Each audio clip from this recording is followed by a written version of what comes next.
సత్యసాక్షి అనుదిన మన్నా ద్వారా మీ అందరికీ శుభోదయం.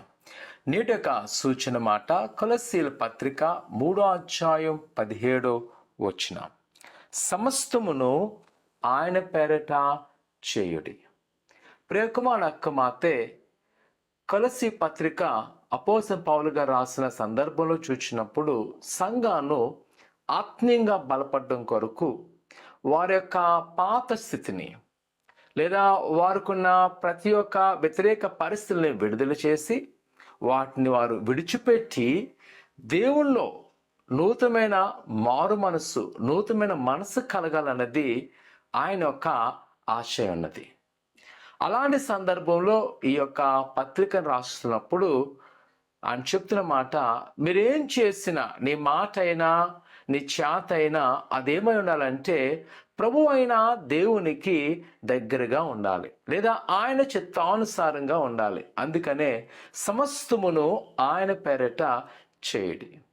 ఈరోజు మనకున్న సూచన మాట అదే. ప్రభు అయిన దేవుని దగ్గర మనం చేస్తున్నామని మనము గ్రహించాలి.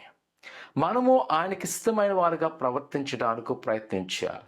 ఈరోజు మనం ఏం చేస్తున్నామో ఆ క్రియ కానీ ఆ మాట కానీ అదేమై ఉండాలంట దేవుని చిత్తానుసారంగా ఉన్నదా లేదా. అలాగుంటేనే నా ప్రియ సంగమా దేవునిలో మనము ఆశీర్వాదం పొందుకుంటాం. ఎందుకనగా నేటి దినాన ప్రభు పేరట కూడా మోసం చేసేవారు ఉన్నారు. బయటికి మంచిగా మాట్లాడుతున్నాం కానీ లోపల చెడు ఆలోచనలతో, చెడు యొక్క మాటలతో అవతల మనము ఎలాగైనా దిగదాచని చూస్తున్నాం.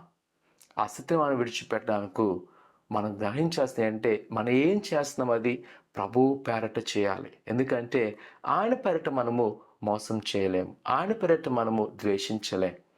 కావున ఈరోజు నా కుమార్ నా కుమార్తె మనము ఓ సంపూర్ణమైన మనసు కలిగి, సంపూర్ణమైన మార్పు కలిగి, ఇదే పత్రికలో ఉంటుంది, మీరు ప్రాచీన స్వభావం నుంచి నవీన స్వభావంలోకి రండి. నిజమే, ఎప్పుడైతే అలా మారుతామో దేవుని కార్యాలు మనం స్పష్టంగా చూడగలం. ప్రార్థన చేసుకుందాం.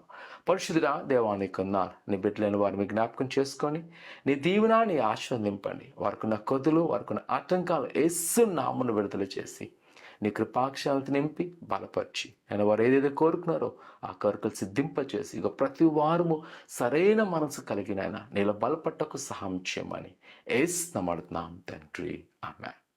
ఆయన పేరిట సమస్తం చేయండి. దేవుడు మీకు ఉపకారం చేయను గాక. ఆమేన్.